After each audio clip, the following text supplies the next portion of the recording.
Hello everyone, so welcome you all on the YouTube channel of Success Tree Himachal. I am Naina and today is your science class जो कि एक हमारी series चल रही है for your नायब तहसीलदार and HP allied और HPS exam के लिए। ठीक है, तो आज हम साइंस के कुछ मिक्स क्वेश्चन डिस्कस करने वाले हैं जिस तरह के क्वेश्चंस आपके पेपर में पूछे जाते हैं। ठीक है, तो पहले आपने क्वेश्चन को रीड करना है, फिर आंसर करना है और एक्सप्लेनेशन को सुनना है। ठीक है, तो चलिए, so this is your first question.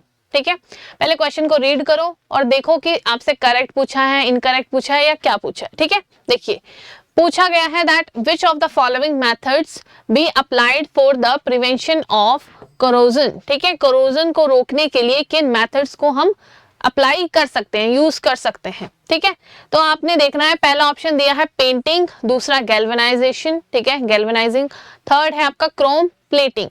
तो आंसर करने की कोशिश करें कि अकॉर्डिंग टू यू कोरोजन को रोकने के लिए हम किन मेथड्स का यूज कर सकते हैं। ठीक है, जनरली आपने देखा होगा कि कोरोजन का मतलब होता है जंग लगना, जैसे कि लोहे को जंग लग जाता है। ठीक है, सबको पता है जैसे ही लोहे को जंग लगता है उसमें एक रस्ट, एक लेयर से चढ़ जाती है ना रेड कलर की। ठीक है, आयरन ऑक्साइड जिसको हम बोलते हैं, तो वो किसकी प्रेजेंस में होता है, ये एयर या फिर वाटर की प्रेजेंस में। ठीक है, तो जनरली उन चीजों पे हम क्या कर देते हैं, पेंट कर देते हैं ताकि कोरोजन जंग वगैरह ना लग सके। ठीक है, तो ये सब तो हमने पढ़ा ही है।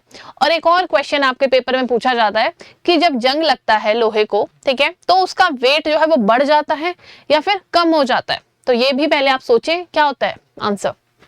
तो देखो, जब भी लोहे को जंग लगता है पहले तो उसका वेट बढ़ जाता है, लेकिन विद सम टाइम, ठीक है, आफ्टर सम टाइम, मतलब कुछ टाइम के बाद उसका जो वेट है वो बिल्कुल ही कम हो जाता है। ठीक है, ये तो आपको बेसिक पता ही होगा।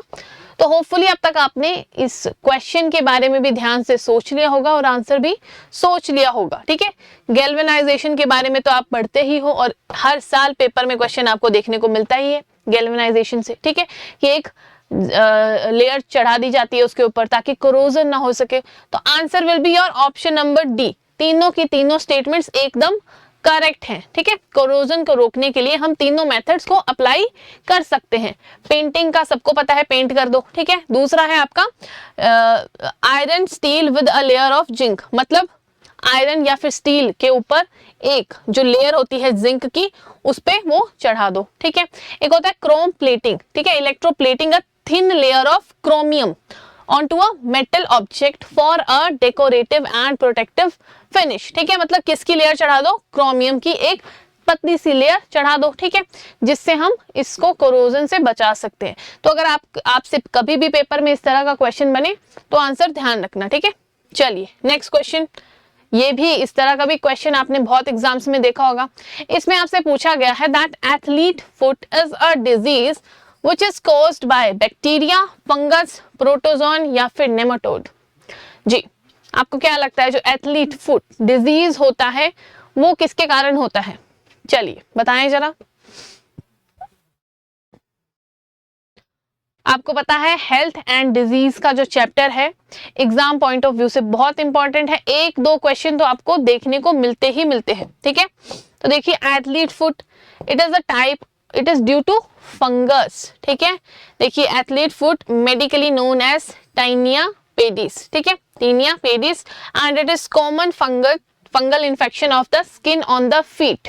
ठीक है, and it is caused by a fungi. ठीक है, तो याद रखना है एक फंगस के थ्रू स्प्रेड होता है। ठीक है, देखिए that thrive in warm damp environment like local room, swimming pools. ठीक है, यहाँ पे इसके मतलब ज्यादा बढ़ने के चांसेस, स्प्रेड होने के चांसेस ज्यादा रहते हैं। ठीक है, चलिए नेक्स्ट क्वेश्चन देखते हैं। ओके, प्लांट टिश्यू से रिलेटेड क्वेश्चन है। इसमें आपसे पूछा है करेक्ट स्टेटमेंट के बारे में। ठीक है, बताएं जरा। पहली स्टेटमेंट है phloem moves water and minerals obtained from the soil. Xylem transport product of photosynthesis from the leaves to other parts of the plant।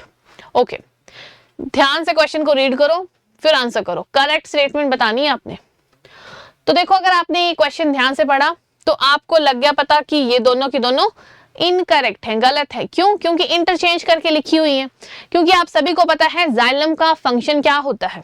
Xylem का मेन रोल होता है वाटर एंड मिनरल की ट्रांसपोर्टेशन का। ठीक है। और xylem होता है आपका यूनिडायरेक्शनल, एक ही डायरेक्शन में जाता है, ओके। जबकि जो फ्लोएम है उसका मेजर रोल होता है फूड की ट्रांसपोर्टेशन का, ठीक है, और वो होता है by directional. And xylem and phloem आपके आते हैं किस कैटेगरी में? परमानेंट प्लांट टिश्यू की कैटेगरी के कौन से उसमें, कौन से सब उसमें बताओ जरा, याद करो। परमानेंट प्लांट टिश्यू के दो टाइप्स थे, एक थे सिंपल और एक थे कॉम्प्लेक्स। तो जाइलम और फ्लोएम आता है आपका कॉम्प्लेक्स परमानेंट प्लांट टिश्यू की कैटेगरी में, ठीक है। तो ये चीज भी आपने बिल्कुल ध्यान रखनी है जब भी आप क्वेश्चन पढ़ रहे हो। 10 चीजें और भी सोचो साथ के साथ, ताकि आपका रिवीजन आपके माइंड में ही होता रहे, ठीक है। एक्टिव रिकॉल जिसको हम बोलते हैं। तो answer will be your option number D, क्योंकि इंटरस्टेट इंटरचेंज कर दिए हमने स्टेटमेंट्स, ठीक है। चलिए नेक्स्ट क्वेश्चन, इसमें आपसे एप्लीकेशन पूछी हुई है, ठीक है, और आपने करेक्ट आंसर बताना है। एप्लीकेशन पूछी है आपकी डीएनए फिंगर प्रिंटिंग की जी। Which of the following are the uses of DNA fingerprinting? पहली एप्लीकेशन दिखी है for criminal identification, to resolve dispute of maternity और पैटर्निटी, ठीक है, to identify mutilated remains, okay. Fourth option है in case of exchange of babies in hospital ward, और fifth option है in forensic wild life. बता दो जल्दी से, डीएनए फिंगर प्रिंटिंग कहाँ पे यूज की जा सकती है? देखो अगर आप ऑप्शंस को ध्यान से देख पा रहे हो तो ये सारी की सारी एप्लीकेशंस है आपकी डीएनए फिंगर प्रिंटिंग की, विदाउट एनी डाउट, ठीक है, ठीक है। चलिए सारी की सारी बिल्कुल सही है, ठीक है। तो आप ऑप्शन नंबर डी के साथ ही जाओगे, ओके। चलो नेक्स्ट क्वेश्चन में भी आपने क्या बताना है? Correct answer. देखो मैं हाईलाइट इसलिए करती हूँ करेक्ट और इनकरेक्ट को, क्योंकि यहीं पे हमारी सबसे ज्यादा सिली मिस्टेक्स होने के चांसेस रहते हैं, ठीक है। तो बताओ जरा, पूछा है which of the following are bacterial diseases? Bacterial diseases कौन कौन से हैं? जब भी देखो आप हेल्थ एंड डिजीजेस वाला चैप्टर पढ़ते हो, ठीक है, उसमें जब मैं भी अपनी क्लासेस में करवाती हूँ तो मैं हमेशा बैक्टीरिया से होने वाले डिजीजेस, फंगस से होने वाले, ठीक है, वायरस से होने वाले, उन सबकी एक लिस्ट प्रोवाइड कर देती हूँ स्टूडेंट्स को, ताकि एक ही बारी में आपका ये चैप्टर कंप्लीट हो जाए और एक ही बारी में आप याद कर सको और बार बार उन चीजों को रिवाइज कर सको, ठीक है। तो आपने नोट्स भी उसी तरह से फ्रेम करो, उसी तरह से बनाओ ताकि आपको दिक्कत ना आए, ठीक है। चलो बताओ जरा इनमें से कौन सा बैक्टीरियल डिजीज है? डिप्टेरिया, टेटनस, लेप्रोसी और व्हूपिंग कफ।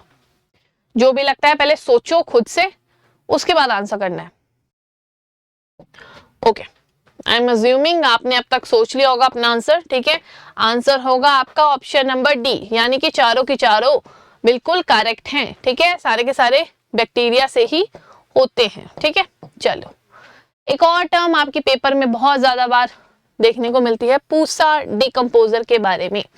तो बताओ जरा, with reference to Pusa decomposer recently seen in the news, which of the following is correct? जी करेक्ट पूछा है। It is a fungi based liquid solution for stubble burning, okay. It is a method to increase efficiency of the incineration, okay. It is an enhanced fertiliser for increasing rice productivity, या option number D none of the above. Stubble burning का मुद्दा सबको पता होगा, ठीक है। Stubble burning का क्या है इशू, कि जब जो फार्मर्स होते हैं वो क्या करते हैं, उनको नेक्स्ट क्रॉप सो करनी होती है और जो उनकी पराली होती है उसको जला देते हैं, जो वेस्ट होता है, ठीक है। जला दिया और उससे क्या हुआ, एयर पोल्यूशन हो जाता है, जिससे क्या होता है, सारा का सारा एयर पोल्यूशन दिल्ली में ही, एनसीआर रीजन में ही रह जाता है, ठीक है, उसके सराउंडिंग एरिया में ही रह जाता है। तो ये एक मेजर इशू रहता है, ठीक है।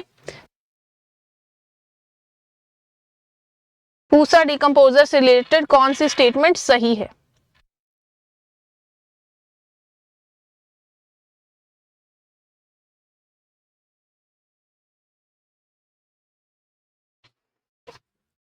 ओके तो होपफुली अब तक सोच लिया होगा आंसर, ठीक है। आंसर है your option number A, it is a fungi based liquid solution for stubble burning, ठीक है।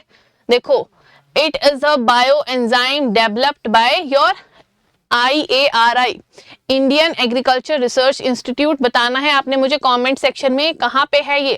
And it is a pack of capsule containing spore of the specific fungi when it is mixed with water and spray on stubble, जो कि आपका crop residue होता है, waste होता है, ठीक है। So it is rapidly decomposes the straw and turn it into manure, providing an efficient alternative to the stubble, burning the stubble. मतलब जो आपका क्रॉप का रेजिड्यू बच जाता है, ठीक है, उसमें ये चीज स्प्रे कर दी जाती है, जो कि क्या बन जाता है, एक मैन्योर, जो आपका ऑर्गेनिक मैटर होता है ना, उसी का एक वो बन जाता है। तो उससे क्या होता है, फिर लोग जो हैं वो पराली जलाते नहीं है उसको, ठीक है। तो ये स्टबल बर्निंग को रोकने का बहुत ही अच्छा मैकेनिज्म है। जल्दी से मुझे बता देना कमेंट में कि ये इंडियन एग्रीकल्चर रिसर्च इंस्टीट्यूट कहाँ पे है, ठीक है। चलिए नेक्स्ट क्वेश्चन में आपसे पूछा गया है that if you are using radar then you are detecting object by using light wave या फिर reflecting sound waves to detect object, determining the presence and location of the object with radio waves, या फिर tracking rain bearing clouds. Radar की basically application पूछी है, ठीक है। Radio detection and ranging is the full form of radar. और आपको आजकल पता ही होगा रडार से बचने के लिए भी ऐसी एक टेक्नोलॉजी आ गई है जो हमारे जो एयरक्राफ्ट्स होते हैं, ठीक है, उनमें यूज की जाती है। तो उसका नाम भी आपने मुझे कमेंट में जरूर बताना है, ठीक है। और आपकी रडार की एप्लीकेशन क्या है, determining the presence and location of the object with radio waves, ठीक है। रडार बहुत ही ज्यादा इंपॉर्टेंट रोल प्ले करता है, ठीक है। कोई भी एयरक्राफ्ट आ रहे, ड्रोन आ रहे, उनकी लोकेशंस को ट्रैक करने का, ठीक है। किसी और की टेरिटरी में जब ऐसे अटैक्स वगैरह होने लगते हैं तो रडार सिग्नल्स ही, ये रेडियो वेव से जो सिग्नल भेजे जाते हैं, उन्हीं से तो पता चलता है चीजों का, ठीक है। लेकिन आजकल रडार का भी एक ऑल्टरनेटिव आ चुकी है, एक ऐसी टेक्नोलॉजी है, चलो मैं ये बता देती हूँ, स्टेल्थ टेक्नोलॉजी हम जिसको बोलते हैं, ठीक है। तो आपको उसके बारे में भी ध्यान रखना है, ठीक है। चलिए नेक्स्ट क्वेश्चन। हाँ जी, हेलोजन से बारे में क्वेश्चन है। हेलोजन जो कि आपकी पीरियोडिक टेबल में ग्रुप नंबर है 17, ठीक है। जो CFC वगैरह पढ़ते हो ना, वही है, ठीक है। चलो बताओ जरा क्या है इससे रिलेटेड। करेक्ट पूछा है, पहला है option all are non metallic elements. दूसरा ऑप्शन है they are widely used as water purification agents and as pesticides. Okay, third option में क्या बोल रहा है आपको, that reactive halogens are primarily responsible for ozone hole in the polar region. जी बताएं जरा। ओजोन नहीं, ग्रुप 17 जिसमें आपकी फ्लोरीन, क्लोरीन, ब्रोमीन, आयोडीन, ठीक है, ये सब आती हैं, एलिमेंट्स आते हैं। तो बताएं जरा हेलोजेंस से रिलेटेड कौन सी स्टेटमेंट्स आपकी एकदम करेक्ट हैं। आप सभी को पता ही है ना, दे आर टॉक्सिक होती है और पुअर कंडक्टर ऑफ हीट और इलेक्ट्रिसिटी होती है ये, ठीक है, हेलोजेंस। तो बताओ जरा कौन सी इसमें से सही है स्टेटमेंट हेलोजन से रिलेटेड। देखो तीनों के तीनों एकदम करेक्ट है, ठीक है। All are non metallic elements होते हैं और they are widely used as water purification agent and as pesticides.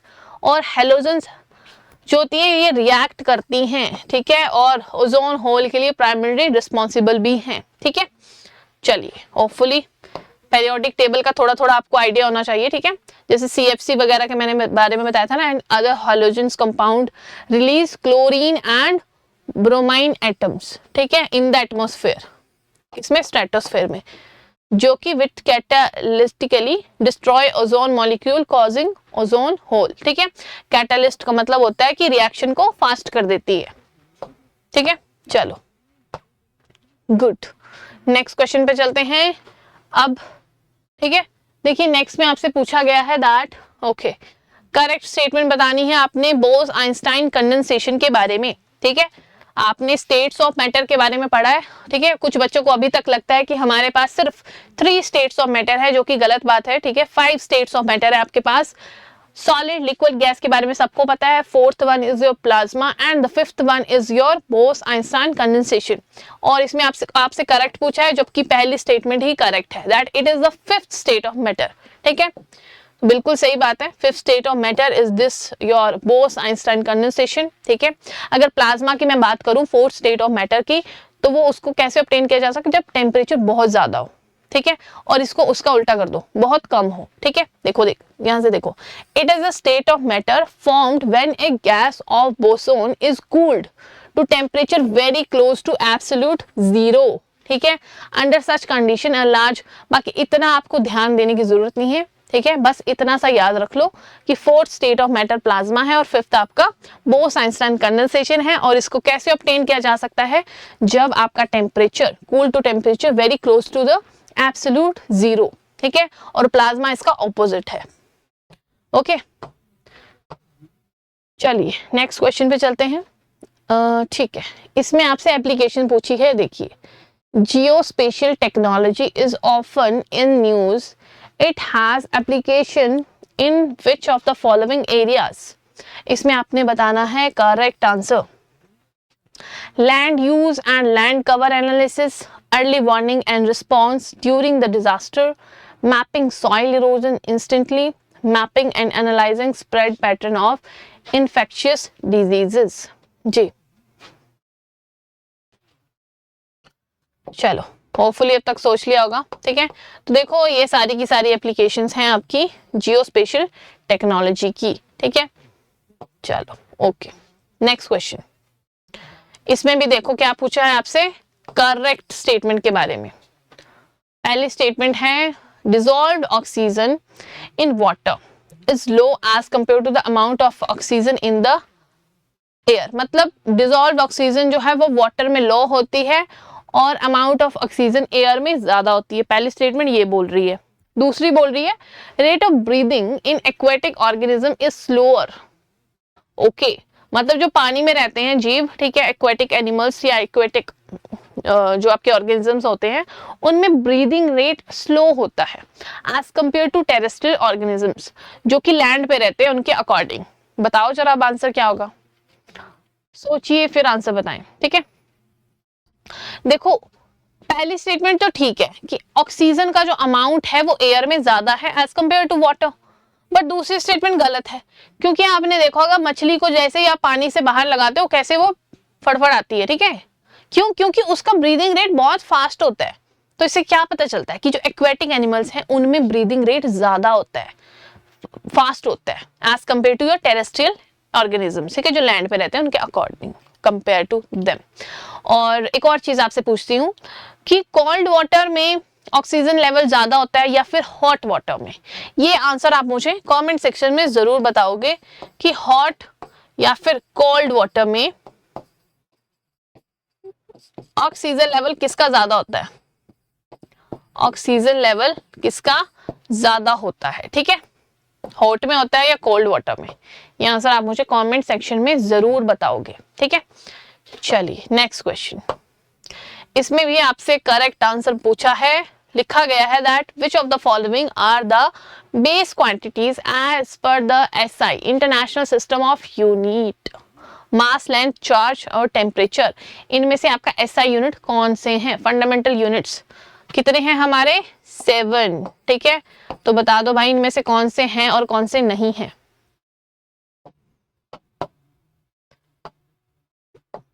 कौन से हैं आपके? 1, 2 और 4। ठीक है, चार्ज नहीं है, इलेक्ट्रिक चार्ज नहीं है इसमें। ठीक है, देखिए एक है mass, length, time, electric current, current है चार्ज नहीं है। ठीक है, टेम्परेचर, अमाउंट ऑफ सब्सटेंस और ल्यूमिनस इंटेंसिटी। ठीक है, चार्ज क्या है आपका? एक डेराइव्ड यूनिट। ठीक है, इलेक्ट्रिक चार्ज है आपका डेराइव्ड यूनिट, जिसका ऐसा यूनिट क्या होता है? कूलम, मेजर किया जाता है इसको कूलम में। ठीक है, तो ध्यान रखना है इस चीज का। 7 फंडामेंटल यूनिट्स हैं आपके पास, और वो कौन कौन से हैं पेपर में बहुत बार पूछा गया है। जिनको डाउट है वो HPS के PYQ चेक कर लो। ठीक है, इसमें क्वेश्चन हर बार बना है, तो आपको 7 फंडामेंटल यूनिट्स तो पता ही होने चाहिए। ओके, चलिए नेक्स्ट क्वेश्चन स्क्रीन के ऊपर पूछा गया है that people drinking water from a shallow hand pump are likely to suffer from all of the following diseases except. Okay, जो अगर हैंड पंप होते हैं ना, तो आपने देखा होगा जो उसका काफी डीप वो किया होता है, ठीक है।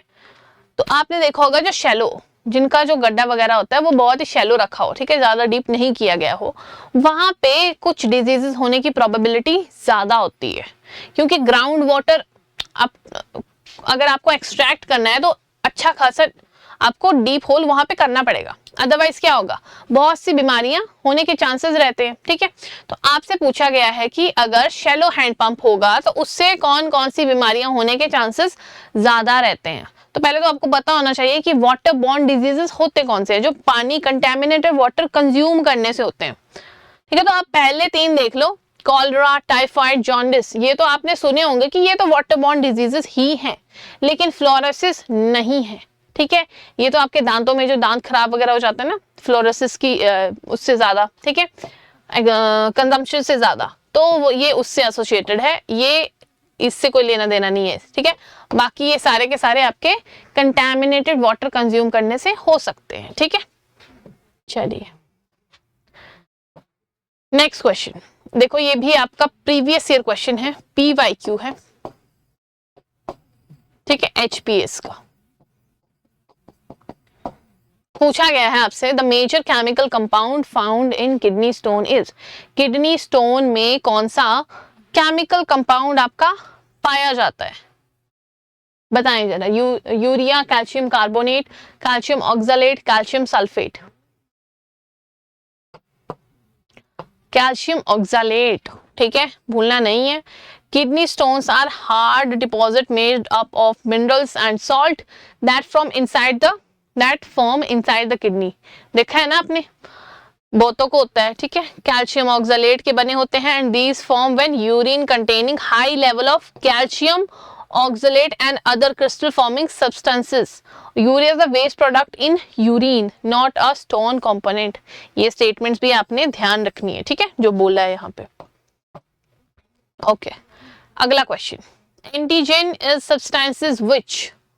ओके, एंटीजन क्या होते हैं भाई, lower body temperature, destroy harmful bacteria, trigger immune system, या फिर used as an antidote to poison. क्या होता है एंटीजन, क्या समझते हो आप एंटीजन से, बताएं। ओके, होपफुली सोच लिया होगा अब तक। कौन से होते हैं ये, जो कि आपके इम्यून सिस्टम को ट्रिगर करते हैं, एंटीजेंस। देखिए, एंटीजन होते हैं आपके like parts of virus, bacteria और केमिकल्स। सिंपल एग्जांपल से समझाती हूँ। जब आपको कोविड-19 ना, जब मतलब 2020 में आपने देखा था कोविड-19 हो गया था, ठीक है, तो वहां पे क्या था, जो कोविड-19 वैक्सीन बनी थी उसमें हम वायरस का जो स्पाइक प्रोटीन था उसको लेते थे, या तो डेड लेते थे या थोड़ा सा माइन्यूट अमाउंट में उसको लेते थे, और वही वैक्सीन में हमने यूज किया। और जब वैक्सीन लगती थी तो वो particular antigen of that virus of कोविड-19 हमारी बॉडी में एंटर करता था, ठीक है, वो डेड वायरस था या फिर थोड़ा सा बहुत ही कम अमाउंट में वो था, ठीक है। तो जैसे ही हमारी बॉडी में वो एंटर करता था, हमारे जो WBC है, व्हाइट ब्लड सेल, वो डिटेक्ट कर लेते थे कि ये तो हमारी बॉडी का पार्ट नहीं है, ये कुछ और ही चीज है और इसके खिलाफ हमें इम्यूनिटी बनानी है। तो फिर हमारे जो व्हाइट ब्लड सेल हैं वो इम्यूनिटी बनाना शुरू कर देते थे उसके खिलाफ, उसके अगेंस्ट, ओके, ताकि हमारी बॉडी उस वायरस से लड़ने के काबिल बन सके, ओके। और WBC का सबको पता है, बी सेल होते हैं, टी सेल होते हैं, 2 पार्ट्स में डिवाइड होते हैं ना। बी सेल बनाते हैं आपकी एंटीबॉडीज, टी सेल होते हैं आपके हेल्पर सेल जो हेल्प करते हैं बी सेल की एंटीबॉडीज बनाने में। तो याद रखना है, एंटीजन कुछ और नहीं, these are the parts of your virus, bacteria, है ना, ठीक है, जो कि हमारे इम्यून सिस्टम को ट्रिगर करते हैं कि ये फॉरेन सब्सटेंस है, इसके खिलाफ इम्यूनिटी बनाना शुरू करो, ओके। बहुत ही सिंपल लैंग्वेज में मैंने बताया है, होपफुली आपको समझ आ गया हो। चलो नेक्स्ट देखो, पूछा है आपसे, food can are coated with tin not with zinc, because जो फूड कैन होते हैं ना उनको कोट किया जाता है टिन से, ना कि जिंक से, ऐसा क्यों है। Again question from your reactivity series, ठीक है, बहुत बार देखो क्वेश्चन बना है आपका रिएक्टिविटी सीरीज से, इसलिए मैं क्वेश्चन कई बार रिपीट भी करवा देती हूँ फॉर रिवीजन पर्पस ऑफ, ठीक है, रिवीजन पर्पस से जो इंपॉर्टेंट चीजें होती हैं। क्योंकि ह्यूमन टेंडेंसी होती है भूलने की, ठीक है, भूल जाते हैं भाई चीजें, अगर रिवाइज नहीं करेंगे तो भूल ही जाते हैं, ठीक है। इसलिए क्वेश्चन में थोड़े थोड़े बीच बीच में कभी कभी रिपीट करती रहती हूँ, ताकि मुझे पता है पेपर में इसी तरह के क्वेश्चन बनते हैं, तो यहाँ से तो गलत नहीं होना चाहिए। टिन जिंक जो है वो ज्यादा रिएक्टिव है एज कम्पेयर टू टिन, इसलिए हम टिन को यूज करते हैं, ठीक है। अगर आपको सिंपल लैंग्वेज में देखना है तो ये देखो चार्ट देखो, ये देखो यहाँ पे अगर आप देखो ध्यान से, सबसे ज्यादा रिएक्टिव आपका है पोटेशियम, फिर सोडियम, फिर बैरियम, फिर कैल्शियम, फिर मैग्नीशियम, एल्यूमिनियम, यहाँ पे आता है आपका जिंक और यहाँ पे आता है आपका टिन, ठीक है। तो याद रखना है ये। चलो नेक्स्ट क्वेश्चन देखिए क्या पूछा गया है आपसे। पूछा है मैच द फॉलोइंग, लिस्ट 1 को लिस्ट 2 से मैच करना है, ओके बताओ,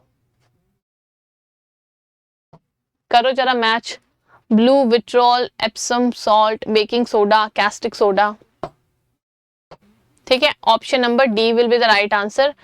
ब्लू विट्रियोल होता है आपका कॉपर सल्फेट, ठीक है, और एप्सम सॉल्ट है आपका magnesium sulphate, baking soda sodium bicarbonate, and D caustic soda आपका सोडियम हाइड्रोक्साइड, ठीक है, इंपॉर्टेंट है और यहाँ पे भी मैंने आगे मेंशन किया है। इनके कॉमन नेम्स आपको पता होने चाहिए, ठीक है, पेपर में पूछ लिए जाते हैं, इसके तो पूछे हुए बेकिंग सोडा कास्टिक सोडा का, ठीक है, तो ये भी आपने ध्यान रखने हैं, ओके। और ये बता दो crystal of blue sulphate pentahydrate on heating form, okay, ये आपको पता है ब्लू कलर का होता है, ठीक है, जब इसको हीट किया जाता है तो किस कलर में बदल जाता है, व्हाइट कलर में बदल जाता है, ठीक है, बहुत ही फेमस क्वेश्चन है ये, पूछा जाता है बहुत से वेरियस एग्जाम्स पे, तो ध्यान रखना है। अगला question, plaster of Paris obtained, आप प्लास्टर ऑफ पेरिस को कैसे ऑब्टेन कर सकते हो। सबसे पहले तो आपको प्लास्टर ऑफ पेरिस और जिप्सम का डिफरेंस पता होना चाहिए, इनके फॉर्मूला पता होना चाहिए, तभी आप आंसर कर सकते हो, ठीक है।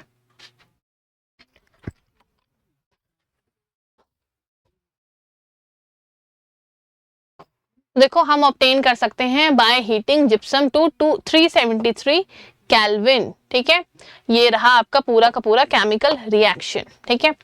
देखो यहाँ पे जिप्सम होता है आपका CSO4.2H2O, और जब आप इसको हीट करोगे 373 केल्विन में, तब आपको क्या मिल जाएगा, यहाँ पे आएगा आपका हाफ H2O, ठीक है, ये plaster of Paris.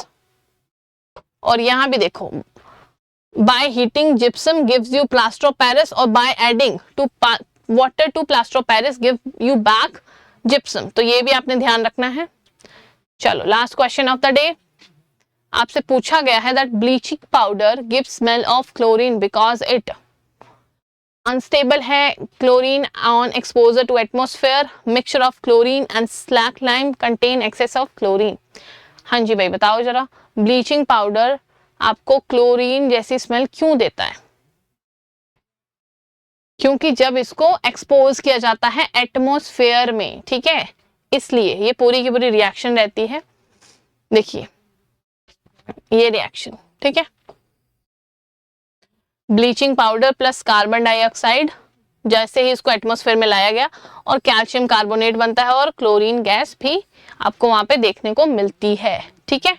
That's why container of bleaching powder even when closed will have a faint like smell of chlorine around it, ठीक है। चलो